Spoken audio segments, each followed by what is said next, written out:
কি গো শুনছো? বিকেল তো হয়ে গেল, চাটা পাবো নাকি আজ?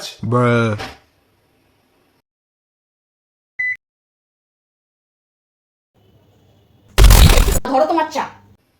খাও।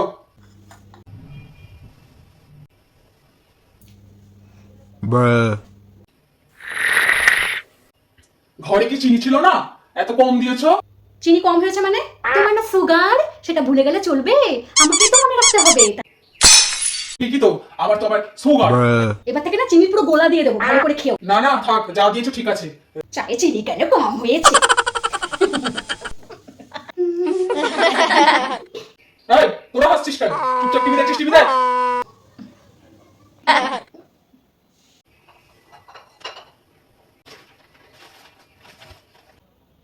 আয় দিদি, একটু মধু পাতলু চালা। তুই সকালবেলা দেখেছিস তো, আমি তো বাড়ি ছিলাম না তখন। তাহলে এখন আমি দেখবো কি চলেছে। আয় দিদি, আমার ভালো লাগছে না এটা দেখতে, একটুখানি চালা না। আমি চালাবো না মধু পাতলু, বলছি তো। এই, তুই এখনো বসে বসে টিভি দেখছিস? হ্যাঁ, দুই বোনে মিলে। ও মা, দেখো না, দিদি আমাকে মধু পাতলু দেখতে দিচ্ছে না। না না, কোনো কার্টুন টার্টুন দেখাবে না। এই, তোর কোনো মুভি দেখাবে না, টিভি বন্ধ কর। মা, আমি একটু বইটা দেখি, বইটা বেশিক্ষণ নেই। আমি কিন্তু বলে দিচ্ছি 5 মিনিটের মধ্যে রেডি হোস না কিন্তু। আমি কিন্তু ঝুলনে কিন্তু নিয়ে যাবো দুজনকে। রেডি হচ্ছে, দাঁড়া, এখন টিভি বন্ধ করছি। যাচ্ছি রেডি হতে। আমি এখনই যাচ্ছি তাড়াতাড়ি সাজুগুজু করতে।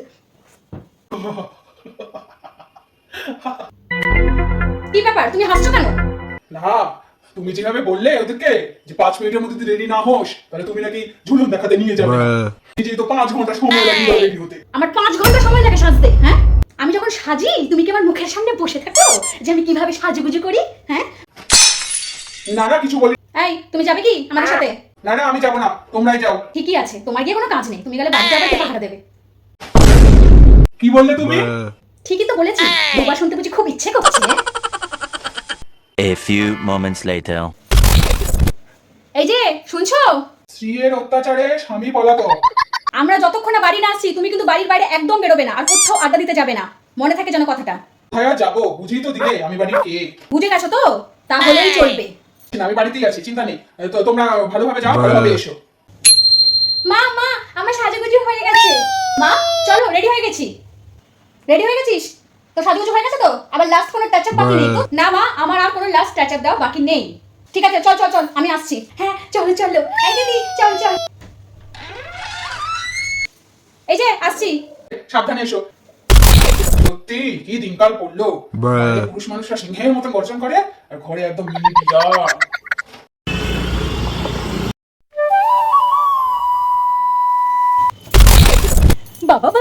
বাবা, কি সুন্দর সাজিয়েছে রাধাকৃষ্ণকে। মনে হচ্ছে যেন স্বয়ং স্বর্গ থেকে নেমে এসেছে স্বয়ং রাধাকৃষ্ণ আমাদের মর্তে। হ্যাঁ মা, তুমি ঠিক বলেছো, খুব সুন্দর লাগছে রাধাকৃষ্ণকে।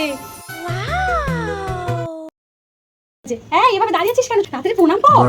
মা, ওদেরকে তো সাজিয়েছে তো কি হয়েছে? আজ ঝুলন পূর্ণিমা, ওরা এখন স্বয়ং ঠাকুর। প্রণাম করতে হয়, তাড়াতাড়ি হাত জোড় করে প্রণাম কর।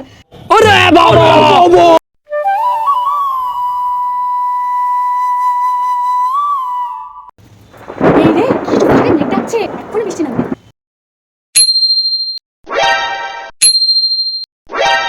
মা, দেখো, রাধা ঠাকুর চোখ মেরেছে। না মা, শ্রীকৃষ্ণ চোখ মারলো। কি চোখ মারলো? কোথায়? আমি তো দেখতে পাচ্ছি না।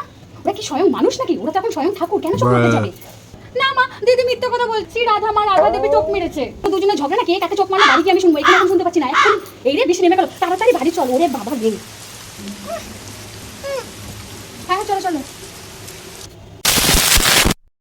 হ্যালো এভরিওয়ান, ঝুলন পূর্ণিমাকে অবলম্বন করে আশা করি আজকের এই ভিডিওটি তোমাদের অবশ্যই ভীষণ ভালো লেগেছে, এবং আরও নতুনত্ব অনেক ভিডিও পাওয়ার জন্য অবশ্যই তোমরা আমার চ্যানেলটিকে সাবস্ক্রাইব করে রাখো। রাধে রাধে।